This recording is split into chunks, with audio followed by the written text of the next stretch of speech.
ദൈവികമായ രക്ഷയും കരുണയും നമ്മുടെ പേരിലുണ്ടായിരിക്കട്ടെ. വിശുദ്ധ ഖുർആൻ സൂറത്ത് അൻ-നിസാ വചനം 97. ബിസ്മില്ലാഹിർ റഹ്മാനിർ റഹീം.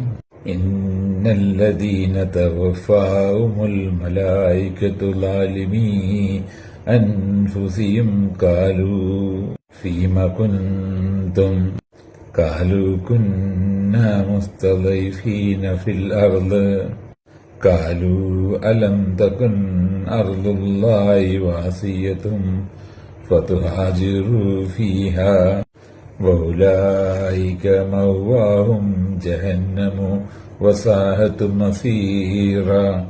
അവിശ്വാസികളുടെ ഇടയിൽ തന്നെ ജീവിച്ചുകൊണ്ട് സ്വന്തത്തോട് അന്യായം ചെയ്തവരെ മരിപ്പിക്കുമ്പോൾ മലക്കുകൾ അവരോട് ചോദിക്കും, നിങ്ങളെന്തൊരു നിലപാടിലായിരുന്നു? അവർ പറയും, ഞങ്ങൾ നാട്ടിൽ അടിച്ചൊതുക്കപ്പെട്ടവരായിരുന്നു. അവർ മലക്കുകൾ ചോദിക്കും, അള്ളാഹുവിന്റെ ഭൂമി വിശാലമായിരുന്നില്ലേ? നിങ്ങൾക്ക് സ്വദേശം വിട്ട് അതിലെവിടെയെങ്കിലും പോകാമായിരുന്നല്ലോ. എന്നാൽ അത്തരക്കാരുടെ വാസസ്ഥലം നരകമത്രേ, അതത്രേ ചീത്ത സങ്കേതം.